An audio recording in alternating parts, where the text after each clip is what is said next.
So there are a number of things we want to do. The first one is we want to set up a database, and I'll kind of give you a picture of where we're going, what we're going to be building. It will look something like this. So we'll have departments, courses, and students. And where we're going to start is using Entity Framework for doing create, read, update, and delete. So I can go in here, I can add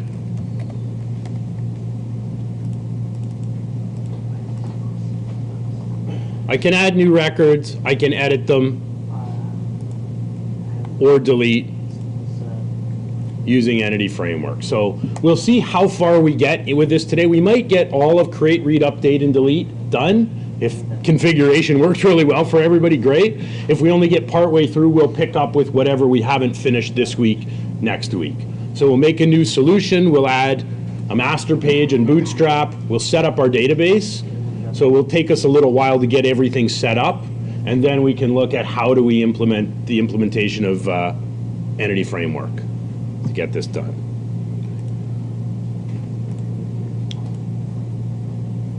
So the first thing I'm going to do is just make a new solution. We'll make a blank solution, then we'll get the database set up. So far, my connection to Azure seems fine today. I talked to IT yesterday. There seemed to be some issues with a lot of users downloading torrents, so they closed some ports, which they now opened back up. So at least at the moment, I think our connection is okay. I'm just going to double check that my Azure connection is still working. Seems to be. I noticed when you're connecting through Azure and you right-click like a table or something, it doesn't give you certain options like select top 1000 or edit top 200. When you're doing it through Visual Studio or through Management Studio? Through SQL Server Management Studio. I looked it up and it just said it's because it's through Azure. You just have to write the query yourself. Right. Yes, that's true. I don't know why. I didn't realize that, but you're right, Ben. So let's make a new project. Let's call this.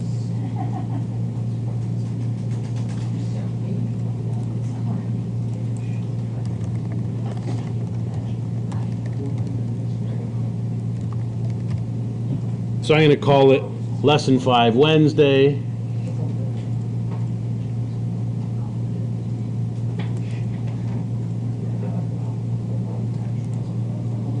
So we'll pick an empty application, web forms like we usually do.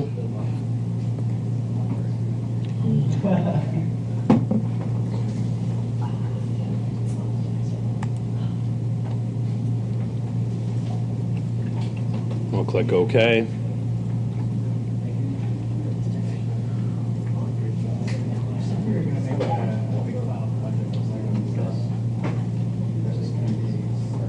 Well, you're going to have two big projects. This is the one we'll build out together in class, and then you'll have to build something separate for your second assignment.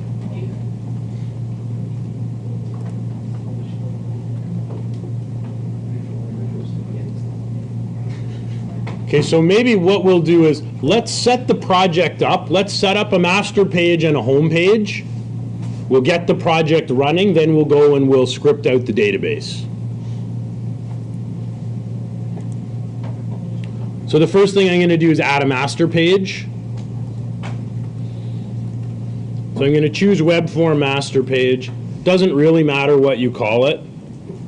Whoops, sorry, not a web form master page. I want a web forms, this option, web forms master page.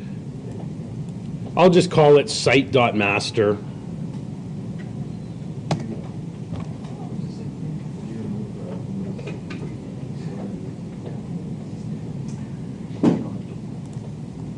So we'll get the template for our master page. I'm going to put on a title. So our database, our little application is kind of sort of a mini version of Blackboard. It's like a college database that manages courses, departments, students, enrollments. So this is a sample data set from Microsoft called Contoso, so I'll just call it that in my title.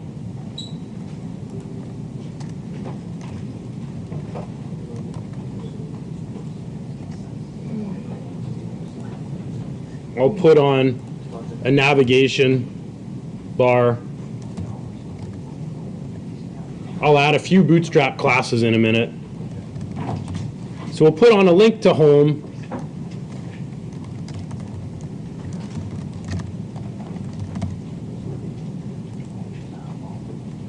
And then we'll just create a few links in our nav bar with these three. So we'll put on links to departments.aspx,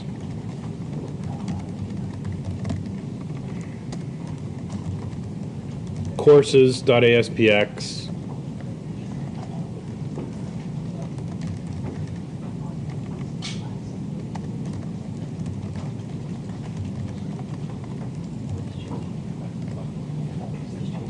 and students.aspx.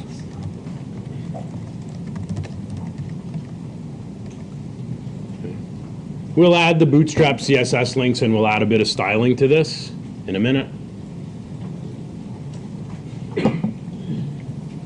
Basically, we want it to look pretty much like this in the browser. So we'll have a link to home, you know. I had a job interview with them. What's that? I had a job interview with Pintazo.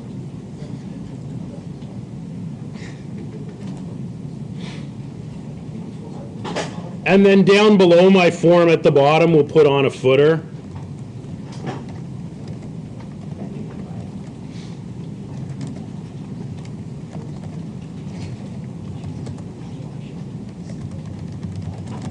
Doesn't matter what you put in the footer.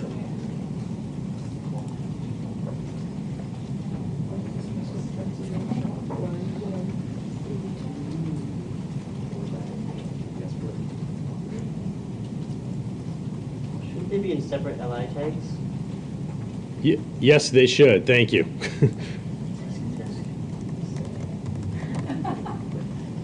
That's a good point. I'm only 10% into my coffee. That's my excuse. I'm sticking to it.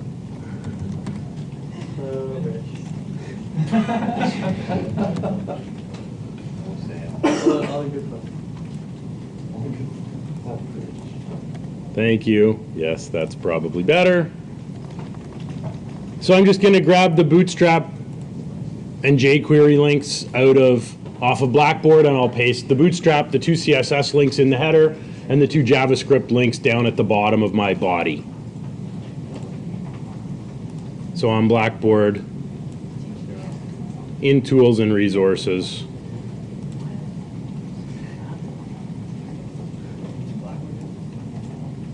I'll take those two CSS links and put them in the header, and then I'll put the JavaScript links below my footer in the body. Then we can apply a few of the classes.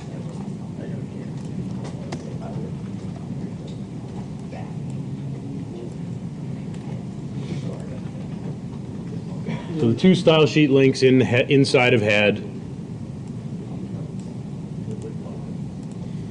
and the main jQuery CDN and the Bootstrap jQuery, they can just go right down at the bottom.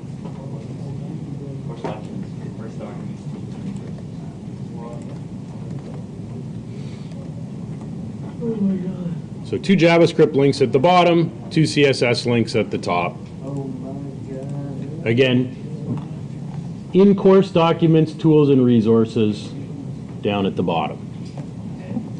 You can put the JavaScript links in the header, but for performance, it makes more sense that they go at the bottom, that they load after our page content loads. When you Bootstrap, what do you put a footer on? No. Where do you put the JavaScript in?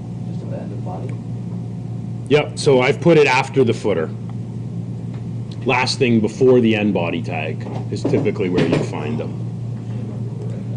So now I'm going to apply a few classes.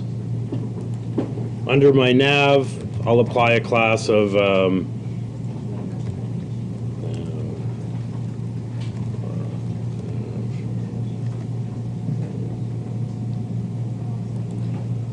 I want the text around this link to be bigger, so I'll give it a class of navbar brand.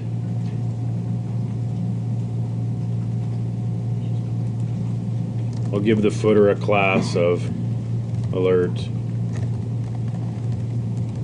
info. That'll give it a background color and make it a width of 100%.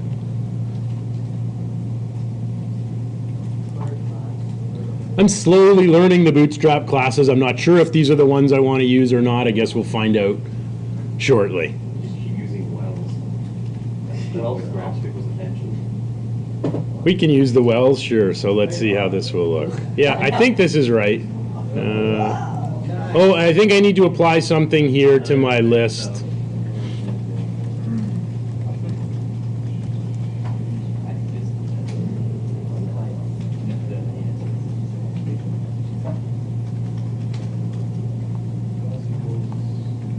There's some class it might just be. Oh well, I thought I could get away with doing all the classes from memory, not quite. Let's see. It's just alert info. Let me check my nav bar. What do I want?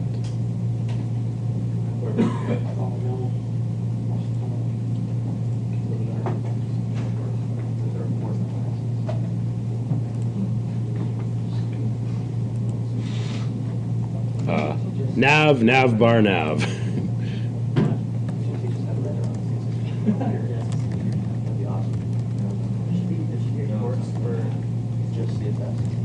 Programming techniques.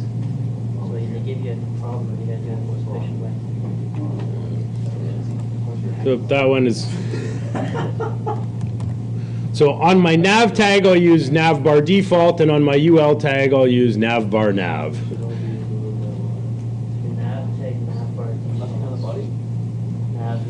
Nothing on the body. No.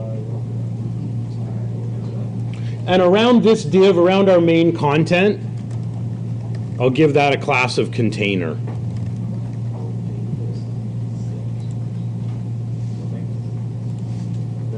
Yeah, I think that's closer to the idea. I don't care if you use different classes, doesn't matter.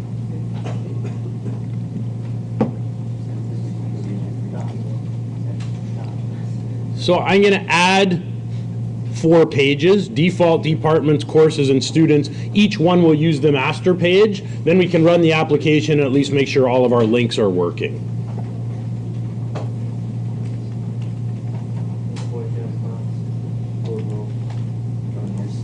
So I'll add a web form with a master page and call it default.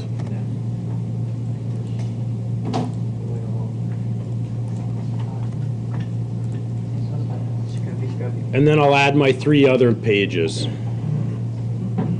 So 4 times I'll add web form with master page. The second one is called departments.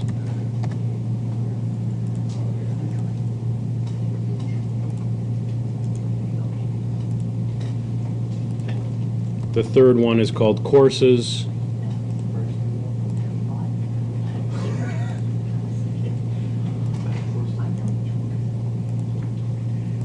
And the fourth one we'll call students. So they all use site.master. You can see all the pages here. Courses, default, departments, and students. So those are the 4 links we've got in our header. So we'll need to create an ASPX file with each of those names. Okay, so you can see them on the right here.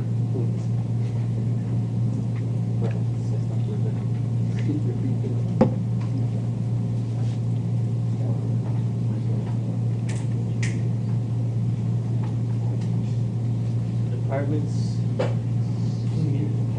Called courses. The master page. Yeah.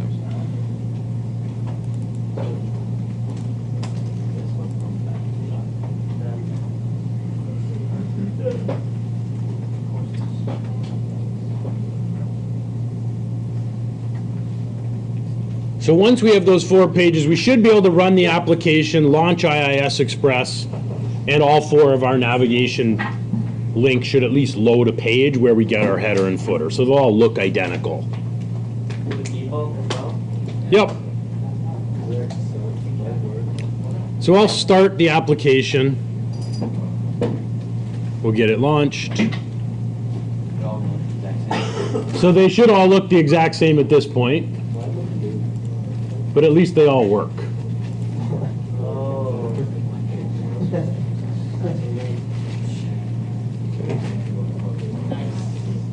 So on default, what we can do is we'll use everyone's favorite class, the well, and we'll just put some filler text on there as the home page. Let's use the well.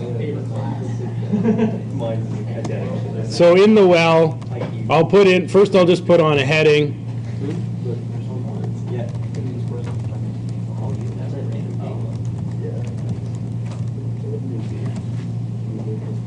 And we'll just put on a div.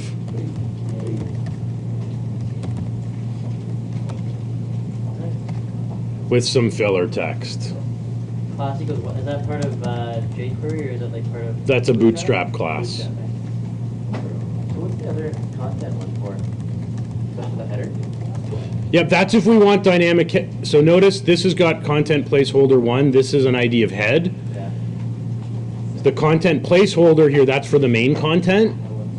The head is in the header. So if we want, for example, dynamic meta tag, so each page is going to have its own keywords or description, they would get printed out because those go in the head section, not the body. So could you put like custom CSS too? Yep.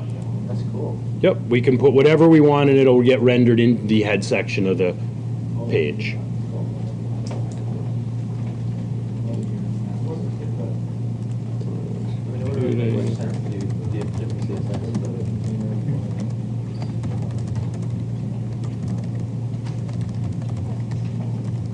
I don't care what you put in here.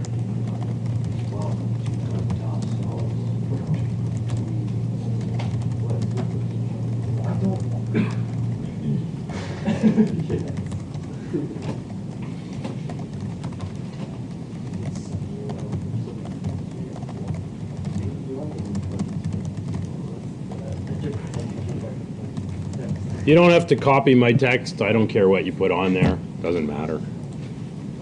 So this is basically what we're going to do. So we'll sort of flesh this out and continually add functionality onto this application as we go throughout the course. Okay. So this is what that well class, Sam, you asked about the well class. It just generates, gives it a background with rounded corners. Why are we using what you were missing? I don't very well. You may have explained, but why are we using COMP2007 University?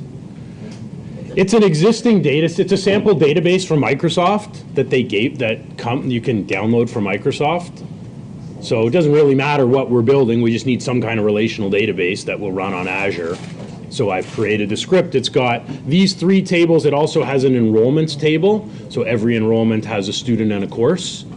So all of the data is relational, so we can build this whole application out based on that data set. If you want to call it something else, call it something else. It's a fake. That's fine. Yes, it's just a fake name. You want to call it Fake Name University? That's fine. Doesn't matter.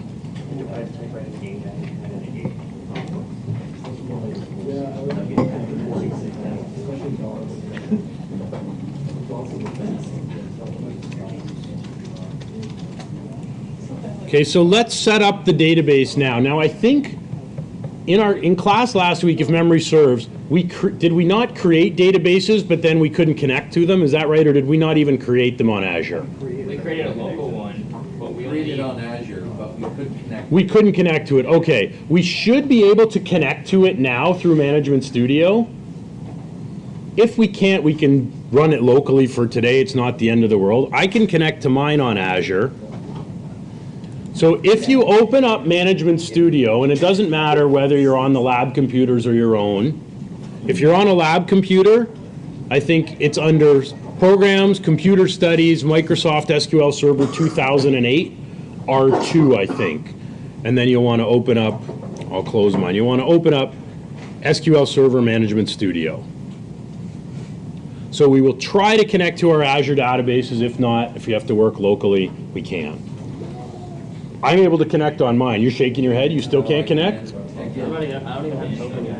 cannot connect to. Okay. I'll close mine and start from the beginning. Wait, we can get. I can connect mine. You can connect yours to Azure? Okay, I'm going to walk you through how to do it. If you're on your own machine, your connection should be saved. If you're on the lab machine, you'll have to do this each week when you come in to get connected to the database. So open up Management Studio. Again, it's under Programs, Computer Studies, Microsoft SQL Server. 2008. So open up Management Studio. There's 2008 and 2008 R2. I think it's the R2 version has the Management Studio link. Well, there's one for both. R2. So in your server name, this would be the server name that you set up in Azure last week. So you might have to log into the Azure panel to grab that server address. I will show you. I got iPad. So open up.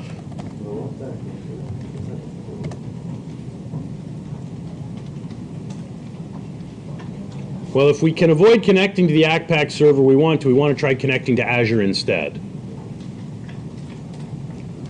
So you might need to log into your Azure panel in the browser. In there, it will show you the server name. To find it, you just have to click on the database section. Here was the COMP2007 database we made last week. If you click on it and scroll down, here's your server name.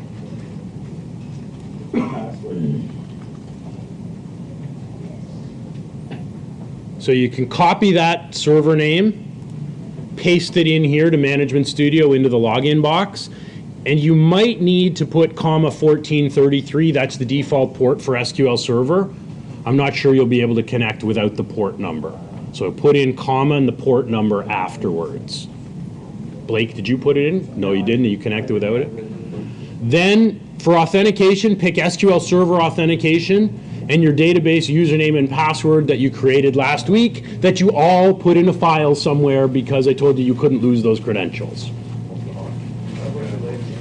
If you lost them, then you can delete the database and create it all over again, or you might be able to reset your credentials. So I already have a database on there. I can make a new one, right? You can make two. Oh, that's it. That's it. Guys, write it down. I don't know how to be more clear other than when you create a username and password for yourself, I have one for make the, a note of it. for the workout thing, and then for Well, I can't help you. If you've lost your credential, you'll have to delete the database and make a new one. So once you put your credentials in, we'll try to connect and we'll see what happens. The best loading speed ever. Oh. I'm able to get into mine. Here's my COMP2007 database. So I've got a blank database called COMP2007. Could you allow access from the I can connect at home, but I can't. Have you allowed, it may be the firewall, maybe the IP address through the firewall. Yeah, you have to allow it. Here's how to allow all IP addresses. So by default, your Azure databases are not configured to allow remote connections. Okay? So I'll walk you through doing that again, especially because some of you have to delete your databases, say it, and start again. So go back to your database, click on it, scroll down, and it says Manage Allowed IP Addresses. The easiest thing to do here, create a rule, so put in, all IPs, start it from 0 to 2552, then that way you can connect from anywhere. Okay, by default it's set to, it just allows the IP that you're currently on. If you create a rule like this one here that I have, from 0 all the way to 255, everybody's IP, all IPs will be allowed in. What menu was it in again? Manage IPs. I'll show you again. Okay. So Sam, select your database. Okay, so click on databases, select your database. Scroll down on the right, there's Manage Allowed IP Addresses. So I think last week we allowed just the IP we were on, but the easiest thing, it's not like these these databases are top secret, that we really need to restrict remote connections. So just create a rule, type in a rule name, make the starting IP 0.0.0.0, make the end IP 255.255.255.255. That will allow any IP address in. So now you can work here, you can work anywhere, and your IP address should be allowed. That's what, okay. Well, I was glad when you said that was the tip, the clue. You said you could connect from home and not here. And I called my database COMP2007. Doesn't matter what you called your database. You just need to know the name and the username and password. So make a file, send it to yourself in an email, put it on Google Drive or Dropbox, OneDrive, whatever you use for online storage.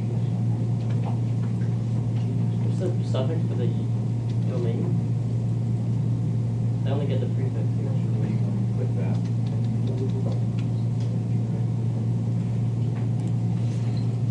So once you're connected to your database, I've put a script on Blackboard that will create 4 tables. It'll create the courses, departments, students, and enrollments, and it'll populate each table with some records, and the data is related. So if you go into the Lesson 5 folder on Blackboard,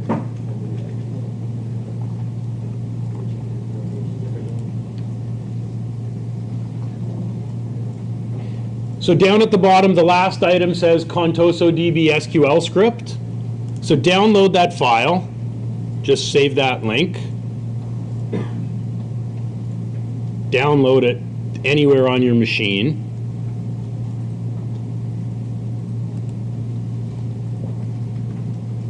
And then what we'll want to do is open that file up from Management Studio and then run the script.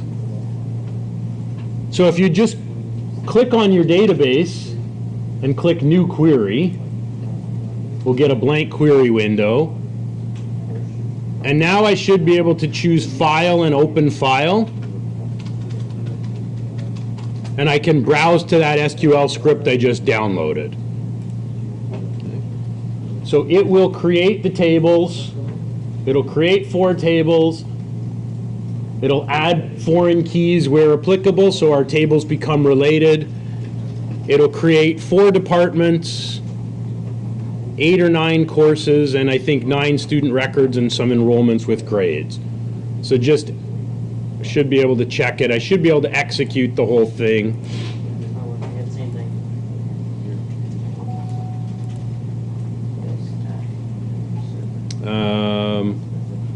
It's pretty annoying.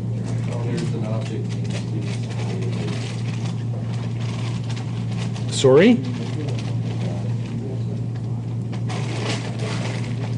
Okay, hang on. I will probably have to tweak this. I didn't put the 4 in. That's that stuff. Same thing. We added that student database first time. Okay, so in that case, you can delete it. You can drop the table or the database from last week if you already have a students table.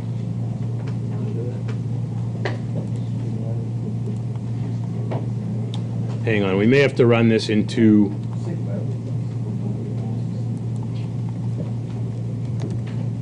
I'm going to try creating it without the foreign keys first, and we may have to add the foreign keys after. Let's see what happens if I do that.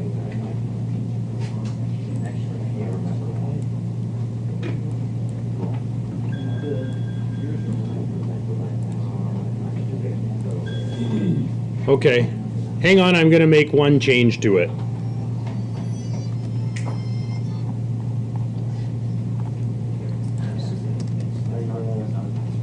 Since I don't have permission. You guys actually get in? You have in? Oh, you're on your laptop. 00055.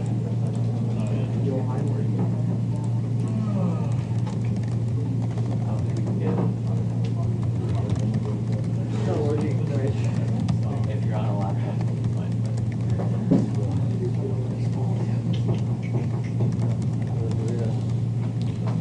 SQL Server has to do that. The remote connections.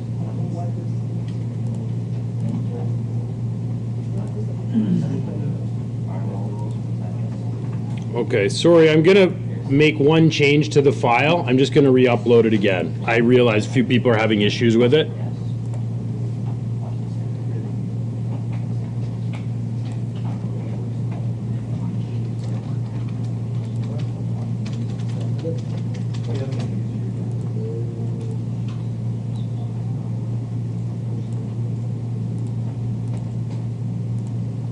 Sorry, I'm putting a new version of the file on there now. That version seems to be better.